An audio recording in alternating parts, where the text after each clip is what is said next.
Hi, everybody. Welcome to today's episode of our podcast, Pod Isa.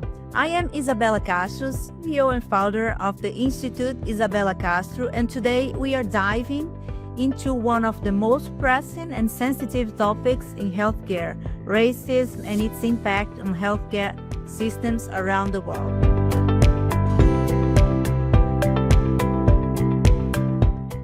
Racism in healthcare is not just a historical issue. It's a present-day challenge that affects patient outcomes, access to care, and trust in medical institutions. Understanding and addressing these disparities is essential for creating a more equitable and just healthcare system. To guide us in this important discussion, I am so honored to welcome Dr. Ronald Wyatt, an internationally recognized leader and advocate in the fight against racism in healthcare. Dr. Wyatt has dedicated his career to addressing health disparities, advocating for systemic change, and empowering healthcare leaders to make a difference. And he has a very impressive bio that I'm reading now. Dr. Wyatt is an accomplished consultant, internist, and a recognized expert in patient safety, process improvement, and health equity. He currently serves as a senior fellow at the Institute for Healthcare Improvement, IHI, where we are colleagues, and is the founder and president of the Achieving Health Equity LLC. Dr. Wyatt made history as the first ever patient safety officer at the Joint Commission. His leadership roles have included Chief Science and Chief Medical Officer at the Society to Improve Diagnosis in Medicine, Chief Quality Officer for the Cook County Health System, and Chief Patient Safety Officer for the Hamad Medical Corporation in Doha, Qatar. Additionally, he has the inaugural Patient Safety Officer at the MCIC Vermont, a risk retention group.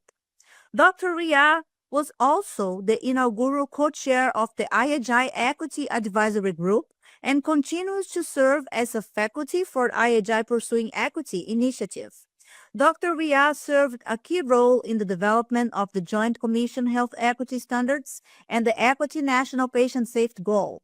He is also a faculty member for the ACGME Equity Matters Collaborative and the Providence Health System Equity Fellowship. His contributions extend to the Scientific Advisor Panel and the Partnership for Quality Measurement, where he advises on principles of equity and quality measurement. Dr. Wyatt is a credentialed instructor at the University of Alabama Brigham School of Health Professions, and he has served as a co-course director for the capstone program at Northwestern University's master's degree in patient safety. He's a guest lecturer in Northwestern's Feinberg School of Medicine, School of Public Health Equity, and Patient Safety Program, as well as a guest lecturer in both Johns Hopkins University Pre-Med Program and the Morehouse School of Medicine's Doctor of Health Administration Program. Finally, Dr. Wyatt holds Honorary Doctor of Medical Science from the Morehouse School of Medicine and earned his medical degree from the University of Alabama Birmingham School of Medicine. During his residence at St. Louis University Group of Hospital, he became the first ever African American to serve as a chief medical resident. He also holds a master's degree in health administration in an executive format from the University of Alabama Birmingham School of Health Professions. We could stop this podcast right over here after this impressive bio. Congratulations. I am so honored to have you. Thank you so much. And congratulations in a so brave and powerful journey, Dr. Wyatt. Well, in these episodes, we will explore the roots and impacts of racism in healthcare, practical strategies for combating this racism, and the role in leadership, particularly during politically polarized times like these in Trump administration.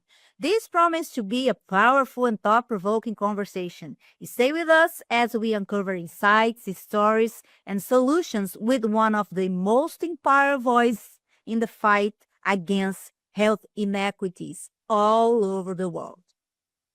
Well, to start, let me make my first question to you, Dr. Ron. Welcome first. Thank Could you. you share with us how your journey began in addressing racism in healthcare? Sure. So yeah, again, thank you, Castro. It's truly an honor to be here to meet you virtually. I am in Alabama, and I was born in Selma, Alabama, which some of you may know was sort of the center of the U.S. Civil Rights movement. And I grew up nearby in a really rural community, and the level of discrimination, prejudice, and racism was just obvious and violent. And as an early teen, we in our community, and I heard a story of a mother, a Black mother, who took her child to a local general practitioner, and the child had a laceration. The general practitioner, who was white, placed sutures in the child. When the mother could not pay for the services, the physician removed the sutures. And the mother then took the child to a veterinarian, and the veterinarian put the sutures back in and did not charge her. So that is my earliest remembrance of this needs to change, and remains a primary driver for me to do the work that I do before I knew what health equity was. So that is the I would say the genesis of my work that started when I was probably 14 or 15 years old. Oh, I wonder how it might have impacted you when, like a teenager.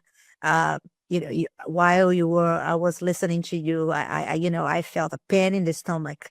I wonder how you felt. I'm so sorry you have, you have to experience that, but at the same time, that was what motivated you to change, to fight for change.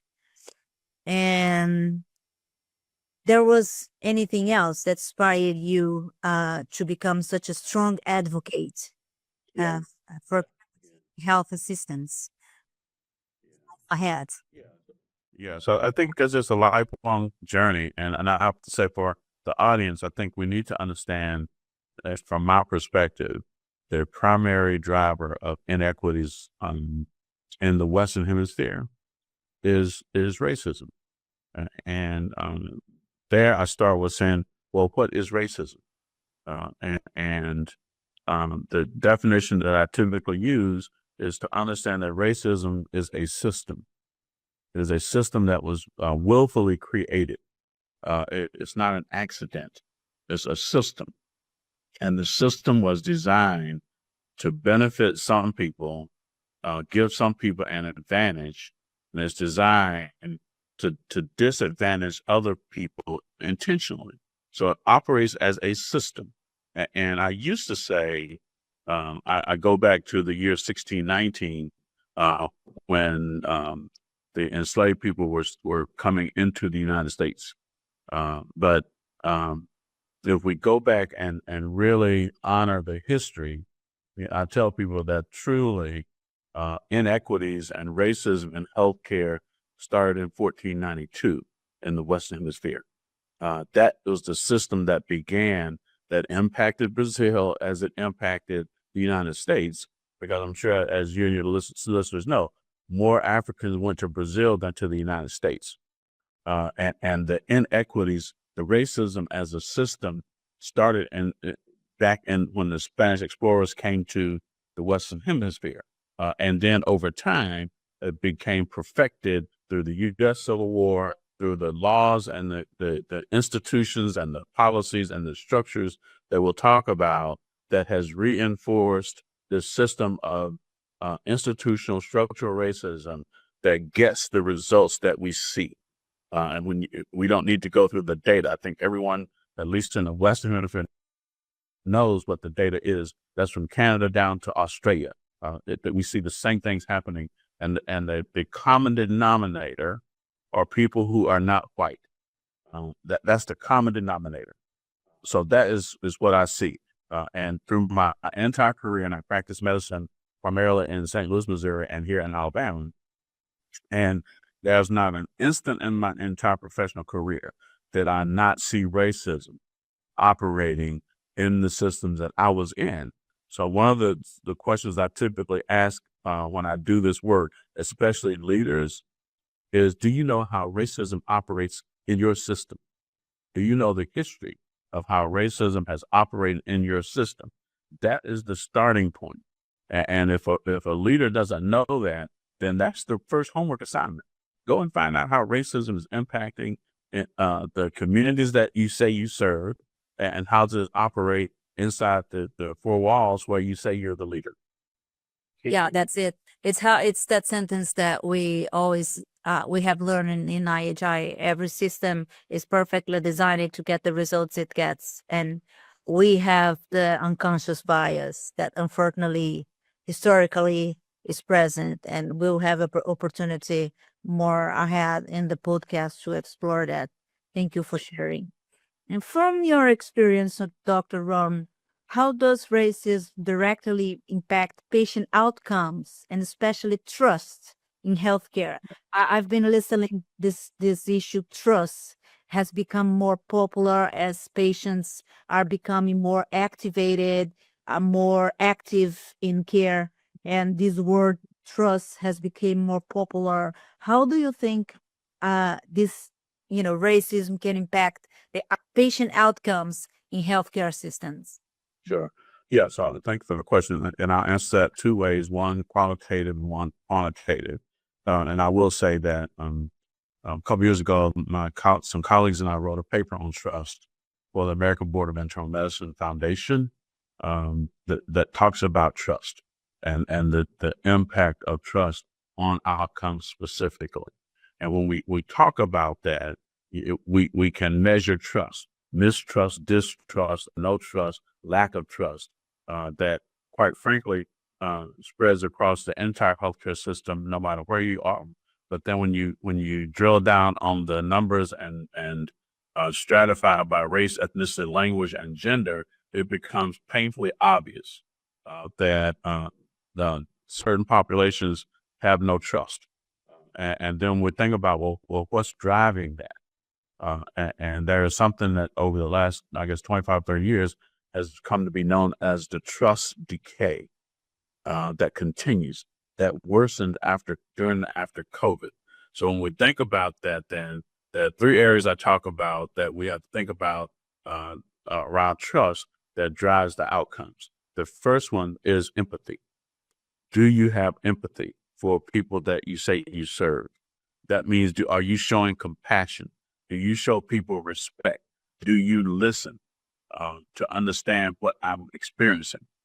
Do you understand that when I come in for care, I can't leave my history outside the door? When I come in for care, I can't leave my trauma outside in the parking lot.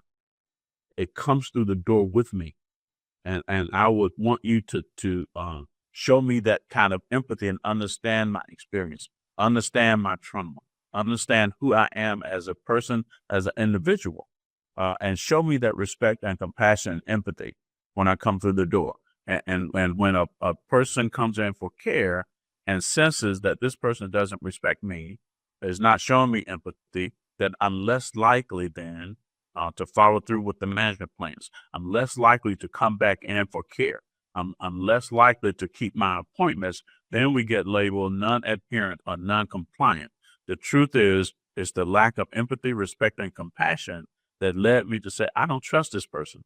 The next one is logic. So if we come in and we like to use the term evidence-based best care, well, logic says then, in fairness, that evidence-based best care applies to everyone.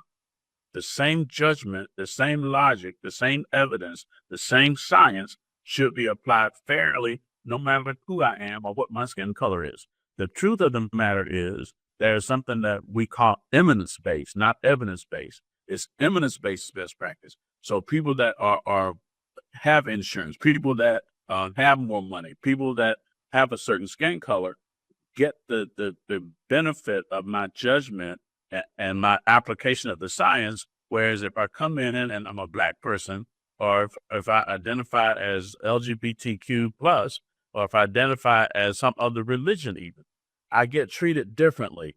Someone that decides that I'm going to treat you differently. And I'll give you an example from practice of a young woman came in to see me, early 40s, was referred to me by a physician who taught me in medical school. She was a type 2 diabetic, and I did a random blood sugar. It was over 500. And I said, okay, we're going to bring you back for fasting glucose and then decide on a treatment plan. She came back in, and when she came back in, her random blood sugar fasting was still over 400. And I said to her, we did a hemoglobin A1C. It was over 10. And for those on the call might not know, a hemoglobin A1C that high over time causes heart disease, kidney disease, nerve damage, and blindness. In fact, the number one cause of blindness in adults in the Western Hemisphere of the world is type 2 diabetes. So when I said to her, we're going to get your blood sugar down to normal, we're going to get your hemoglobin A1C under 8, she started to cry. She started to weep. And I thought I'd insulted her and said, tell me, did I hurt your feelings? What was happening? She said the doctor I had, again, a white man who taught me in medical school, told her, it doesn't matter what you do, your blood sugar will never be normal. That's what we call internalized racism. That's a form of racism when the person being treated internalizes those words. She had internalized it. She never thought, because this white physician told her, she never even thought that she could have a normal glucose. So that's not logical, right? This is a physician that taught me, who had passed a judgment on the person. That's what I mean. Logic, judgment went out the door because of nothing more than who this woman was. And her skin color had a lot to do with it. So in time, I decided to say, we need to call this what it is. The next part of trust then is authenticity. Are you authentic with me? Are you real with me? Are you bringing your genuine self into the clinical space? Or are you mostly concerned about yourself as a clinician and not about me? Anyone can pick up on that. You and I can pick up on that. If this person is not authentic, not real, is trying to get me in and out of the door as fast as they can, then that's not authentic. And I feel it. I see it. I'm not going to trust that person. And then when I say I'm not trusting that person, then I'm putting my life at risk. But then that person, on the other hand, and I'm speaking from direct experience here, then they say, well, that person is just non-compliant. They missed 2 appointments, so we're not going to see them anymore. The truth of the matter is that person lost trust. And that what happens then? You don't get your cancer screenings. You don't get your blood pressure checked. You don't get your cholesterol checked. You don't get other conditions checked. Your diagnosis is delayed, and that leads to death. So to your point, and as you said, you and I are colleagues at Institute for Health Improvement, years ago when I was there as a fellow, Don Berg, who was the CEO at the time, said to me that in the United States, that racism is an independent risk factor for death. So when we talk about outcomes and the impact that institutional, structural, and in some cases, direct, personally mediated racism, what is the outcome? The outcome is a decrease in life expectancy. The outcome is premature death. And the numbers bear that out. If you look at maternal mortality, you look at cancer, look at stroke, look at heart disease, look at all of the things that we see that typically reflect in a delay in diagnosis or a misdiagnosis or no diagnosis. So in patient safety, when I go back and say, what are the root causes of this?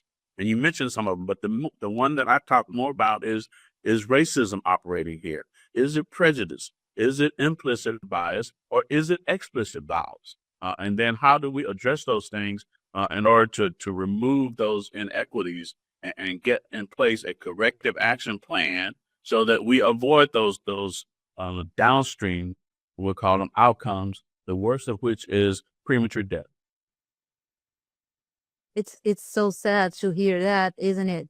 because I've been studying for patient safety and this issue of racism for at least 10 to maybe 13 years. I see people become famous studying patient safety. I come from a family, we had 3 generations of women who suffered harm in the maternal line. And I follow you on LinkedIn and other social media. I see that you post a lot of data around harm and Black women in the maternal line, maternal health, and also during COVID. And I couldn't agree more. As a brown woman, I couldn't agree more with you. And I would not trust this healthcare system either. And the next question, if you can provide an example of a situation that has has become a turning point in you that you can't forget, where systemic racism led to a significant harm and lessons that you have learned. You just shared 3 great examples of diabetes and maternal health and another one. But do you have any memory of a significant harm that whenever you have a bad day, you remember that and you keep the good battle, let's keep going? Yeah. So honestly, there's so many, but I'll just go with something that is more recent and reinforced my effort to communicate and continue to do this work. And it's my brother. And my brother died 2 years ago. He had been diagnosed with multiple myeloma a few years before. His wife called me and said that he was in an intensive care maybe 3 years ago. And I said, what happened? And she said, well, he got really sick, had a high fever, and took him to the emergency room. He was admitted to the hospital in shock. And they had to put him in intensive care on medicines to keep his blood pressure up. So I said, okay, let me talk to the physician. And the physician called me. The physician called me, and he started the conversation this way. Now, let me preface this. My brother was in intensive care. He was in acute kidney failure. He was on triple antibiotics. He was on 2 different medicines to keep his blood pressure up. A couple years before this, my sister-in-law had a stroke. So she was 60% recovered. This was a white physician that talked to me, and this is how, and I've never met him, but he started it this way. First, he called me by my first name. He said, Ron. And I said, well, yeah, but we've never met. And then he said, well, you know how it is when these people come in. And I said, wait, let's stop there. I'm not sure what you mean by these people. I'll call you to discuss my brother's care. So I'm going to give you the opportunity to start this conversation over. And it turns out he was the head of hospital medicine for this Joint Commission accredited safety grade A hospital in Northern Virginia. My brother had 2 master's degrees. He was a military veteran. He worked at the supervisory level for the U.S. Internal Revenue Service. Now, I'm saying all that, it shouldn't matter, but to give you some idea about who this guy was. So a couple days later, my sister-in-law called and said they're sending your brother home. And I have to go get him. And then she said, when I went to get him, he was sitting, and this was during COVID, he was sitting in the waiting area in a gown. And my brother took a lot of pride in how he looked, his clothing and shoes and everything. And she said, he said to her, "Look at me. Look at me." He was in a dirty gown. And he said to her, "The way I was treated, I might as well be dead." And I said, okay, I need to talk to someone. I talked to my brother first, and I asked him to tell me about what happened. And a couple of things, he said a lot, but a couple of things I'll share with you that stood out to me. He said, the first thing he said, they did not see me. I was a checklist, but they did not see me. He said, this is what he said to me. The way I was treated, I might as well be dead. So I contacted, which most people can't do, I contacted the system chief medical officer. And he returned my call a few days later. And this is how he started the conversation. And we're going to talk about leadership. He started the conversation this way. Again, call me Ron. And he said, "I know who you are. I know that you wrote the book on patient safety." And I said, "I'm not calling you to talk to you about me. I'm calling to talk about the care that my brother did not receive. He did not see a kidney specialist. He's in kidney failure. He did not see a nutritionist. He did not see a dietitian. No one looked to see what his home was like with a wife who was recovering from a stroke, and they live in a townhome that's 2 levels. No one did a home assessment. I'm not calling to talk about me. I'm calling to talk about him." And he said this. He said, "Well, we have reviewed his care, and we determined that he received subpar care." And I said, "Well, that's quite obvious. My question is, what are you going to do about it? How are you going to fix this for the next person that comes in?" So then later, my brother went to his dentist, and his dentist was an Asian woman, and he told her this a similar story. And his dentist said, "Why did you go to that hospital in the first place?" She said, "In the Asian community in this town in Northern Virginia, very near Washington, D.C., middle class, upper middle class place, just outside Washington, D.C. She said, the Asian people here don't go to that hospital because we all know they are racist." Right. So, getting back to trust and getting back to the people experience, and then what do you do about it? So that's the story that in essence reinforced the importance of this work for all of us, because it's about more than my brother. It's about how is the community being treated? How are people in the community being treated? Why don't they trust you? Why would my brother risk driving 30 miles to another hospital when there's one that's only 5 miles away? Because of these kinds of experiences.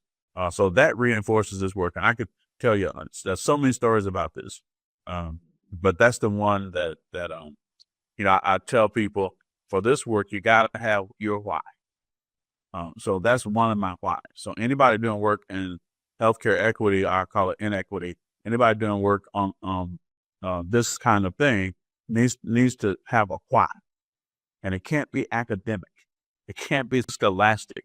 You got to have a why, and you got to stick to it, and be persistent about what you can do about it. Yeah, for sure. For sure. I completely agree. And it leads us to our next question.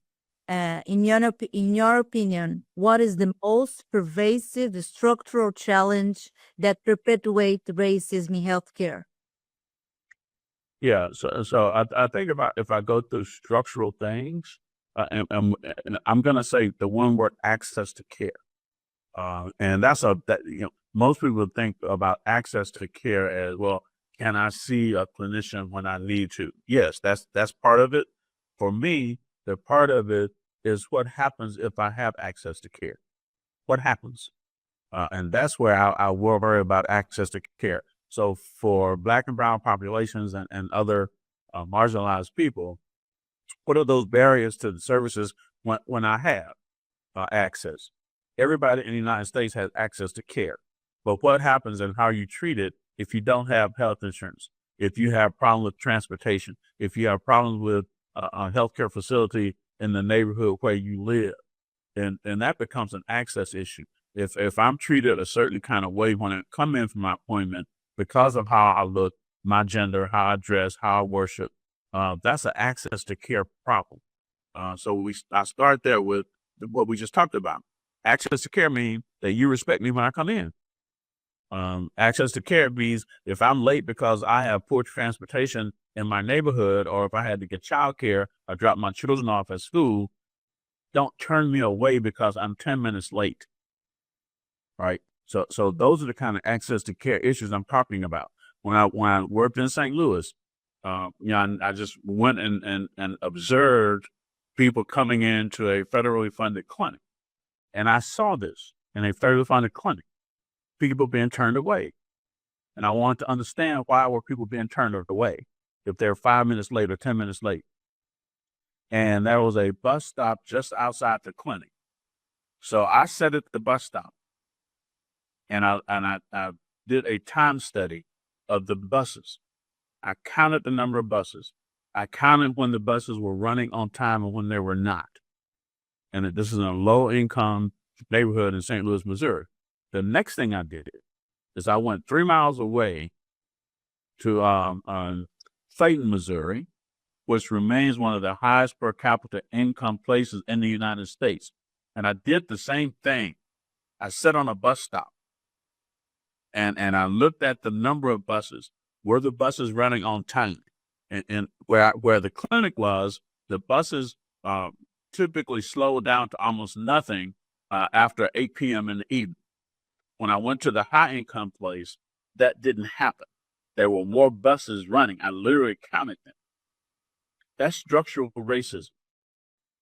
And in a higher income area, you have Black and brown people who were coming to work in service jobs in the hospitals, service jobs in hotels, service jobs in restaurants. All these low income essential workers, they were making sure that the buses ran on time, that there were enough buses to get people there on time, whereas 3 miles away, it's a totally different story. So there as a leader, if there are leaders on the phone, you need to get this. So I went to the City of St. Louis Transit Authority and started to press them on, I got single mothers trying to get their kids in for immunizations. I got parents trying to get their children in for their well child visits. I got low-income families that have to come to our clinic to get their food supplements renewed. And here's my data. You need to fix this. And oh, by the way, take the cigarette ad out of the bus stop. Okay. So that's another structural institutional racism thing. I looked again. Outside of a health clinic, there was an ad for cigarettes. When I go 3 miles away, I'm looking for that same ad for cigarettes. And guess what? Didn't see it. So those are the things that are right there if you look close enough. I did it in Chicago at the train station. And I lived in the Illinois Medical District. The Blue Line, they call it, was about a 10-minute walk from my condo. And I just looked at the conditions of the bus stop where I live, the lower income, on the edge of a lower income area. And then if you go 2 bus stops down to where the University of Illinois, Rush Medical Center, the medical district, they called it, the conditions were different. There they had the sidewalk, because it's cold in Chicago. That down the street, they had the sidewalks leading into the train station with a surface that people wouldn't slip. The lighting was better. The train station was cleaner. You go 2 bus stops back, and it looks totally different. At night, the lights were dimmer. Where I live, where they were very bright now in the on the healthcare district, and it would get better and better as you went towards downtown Chicago. Now, if you go from 2 train stops beyond what I'm talking about where I live, from 2 train stops to downtown Chicago, there's a 16-year difference in life expectancy. There's a $50,000 difference in income. So those are institutional structural things that if you pay close enough attention to, they're right there in front of you. So those are, all of that for me goes back to access to care. Yeah, As it started. yeah. I see that the whole city is designed to address commercial business. They're not designed to citizens, especially to Black citizens, to address the needs of Black citizens. Unless the needs of Black citizens match the business citizens, like the Blacks who serves the tables, who works on night shifts at the hospitals, who cleans the hospitals. That's unbelievable. That's unbelievable, Dr. Rum. And when the racism is not explicit, when you have situations when bias might not be intentional, that we know that exists, it's not intentional, but it still exists. How to address these situations where bias is not intentional, but it still leads to inequities? How can we overcome these situations? Right. So many times it is unintentional, what people tend to call implicit bias. First and foremost is to accept that implicit bias is real. Okay, you got to accept that first. Right. If you deny the fact that there's implicit bias, that's the place to start. And there are ways to start that. And then when you begin to look at how it operates, almost every collaborative I've been in around inequities, I will ask a team or a system first, do an implicit association test. It's not perfect, but if you do an implicit association test, that's going to give you enough data to start. And then you begin to design some type of debiasing program that exists. You can get them for free off the internet even. So have some type of debiasing program that's not going to be a one-off check the box once a year thing. It has to be an ongoing process. And it has to be, in my mind, required of everyone to go through some type of implicit bias program annually as a part of being a part of a system that includes board members and the executive team. Everyone needs to go through that. Now, as with and here in the U.S., and you mentioned the current president, what we have to begin to think about is what is the strategic approach to undoing this kind of bias in your environment. And sometimes that may mean shifting language. So what I use now, if people don't know, I think the literature originated in South America, I believe, but it's called the pedagogy of the oppressed. I don't know if you've ever heard of that. Pablo Freire, the pedagogy of the oppressed. And in the pedagogy of the oppressed, he talks about what the term I use now from that writing from years ago is critical consciousness. So critical consciousness is an operating system, and an implicit bias and explicit bias is a part of that. So then that goes into what we now call structural competency. And critical consciousness and structural competency, and I recommend to systems now, go beyond cultural competency to structural competency. Understand critical consciousness, which means when you come in to see me and I'm your internist, I have, again, some understanding of your social, your political, your economic life. I have some understanding of it. Doesn't have to be perfect, but I have an understanding. I have a critical understanding of how it's impacting your health. We use the term weathering, how daily discrimination, daily racism, daily prejudice impacts your health and your outcomes. So I start there with the big part of structural competency is structural humility. So you have to have the humility to listen to people. And I'll go back to when I first started to practice medicine, and an older Black physician in St. Louis said to me, when people come to see you, listen, and they will tell you what their problems are. Just listen. And he said, then you can say back in some medical terms, not too many, but a few, and people will tell you what their problems are. Then you work with them on their problems. And again, back to that word trust, and they will trust you, and they will tell everybody on the neighborhood and in the block and in the church and in their clubs, trust him. He listens, or she listens. So building that into what we call now structural competency matters. So that understanding, that critical lens, that critical listening ability is part of critical consciousness, as opposed to implicit bias. And next, for leaders, if you have a system that allows the workforce to report these incidences of implicit bias, then do something about them. So there are places around the country, and one particular system that works with IHI in East London put this into their safety reporting system. Implicit bias is an unsafe condition. Implicit bias leads to harm, and therefore it is unsafe. So those leaders have said, report these incidences if you witness them or see them into the reporting system, and then we have interventions that we will come in and say, okay, we need some implicit bias training. I'll give you another example. Team and I did some work for a big health system in the United States. They had over 60 ambulatory clinics. We looked at hypertension and type 2 diabetes. Then we stratified the data by gender, male, female.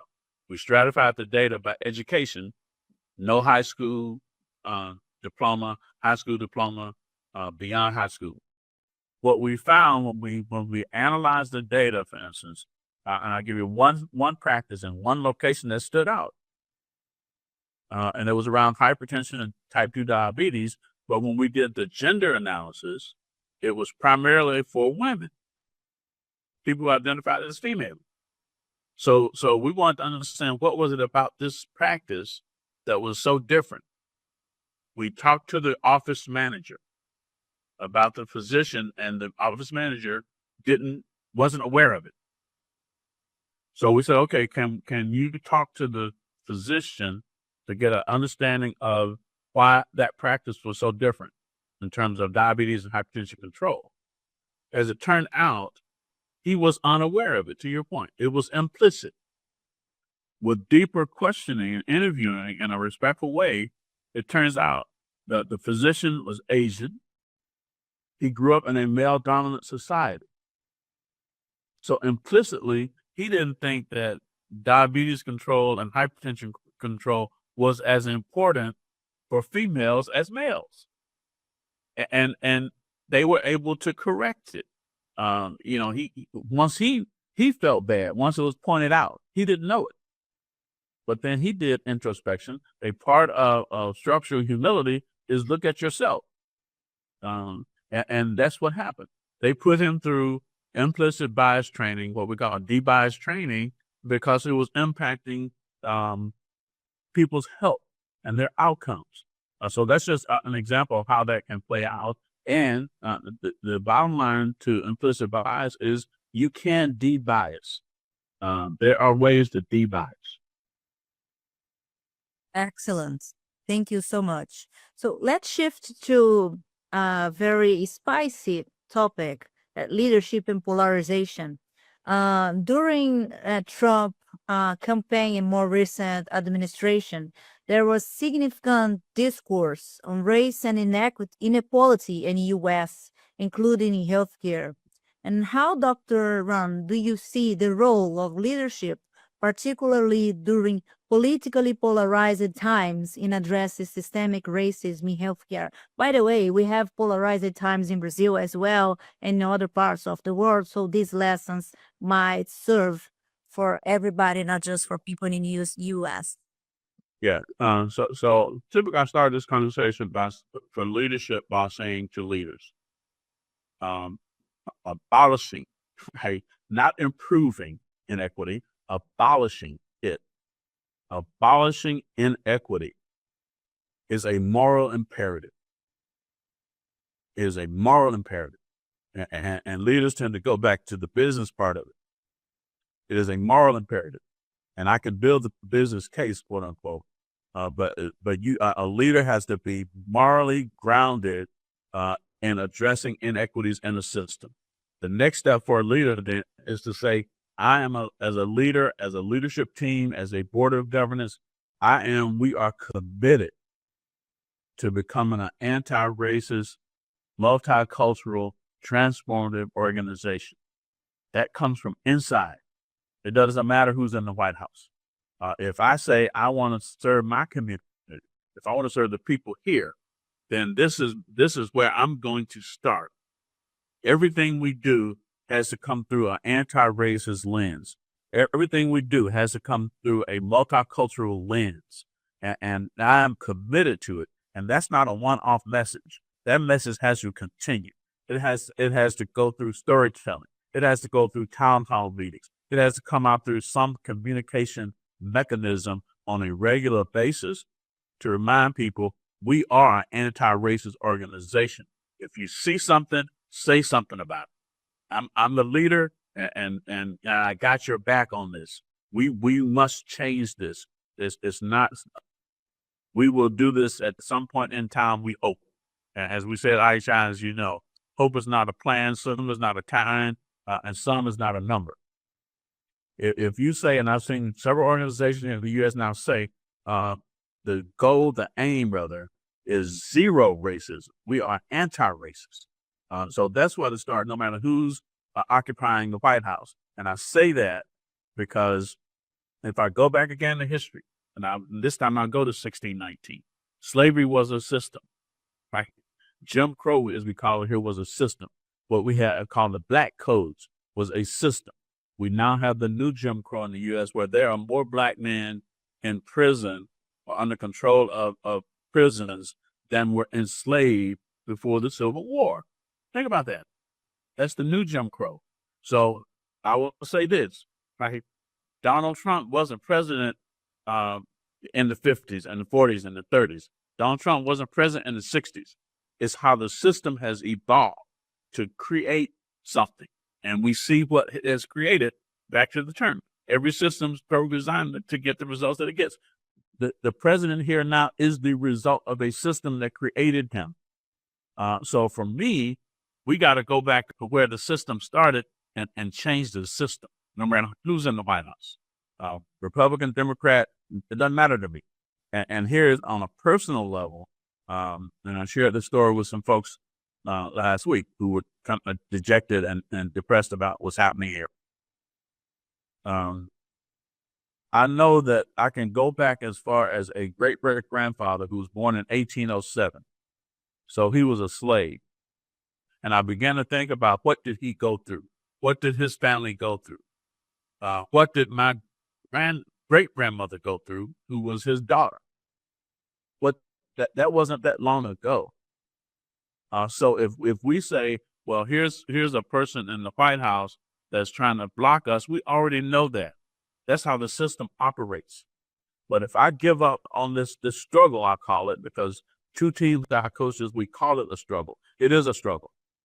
But if I give up on the struggle, if we give up on the struggle, we'll give up on everything those people in the 1800s and 1700s and 1600s died for. What did they go through? So I say to people, we have no time to be tired. We have to keep this going. We have to do what we can do every single day. Yes, self-care is important. Take time out for self-care and your own health.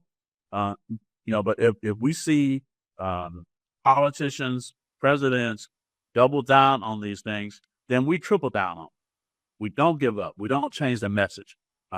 We don't give in. We don't give up. We continue. You continue to go forward. And here's where usually I will quote, it's from Martin Luther King. If you can't fly, run. If you can't run, walk. If you can't walk, crawl. If you can't crawl, ask your friends and family and community to lift you and carry you forward, but you got to keep moving forward. And when you recover, then you look around for somebody that's crawling to pick up and help them. But you don't go back. You keep moving this forward. And that's what we have to do. That's what that's what a leader has to do. And I say to leaders in health and healthcare, if you can't commit to this, you're in the wrong profession and you're going to do more harm than good. If you can't commit to, in the Western Hemisphere, to being an anti-racist in healthcare, go find something else to do, because you are contributing to the unsafe condition. You're contributing to decrease in life expectancy. You're contributing to harm. Do something else. Excellent. I get carried away. This is one of the most inspiring conversations I've had in my entire life. I think I could stay here all day long having this conversation with you, Dr. Rum. Thank you so much for your availability. We are coming to a close.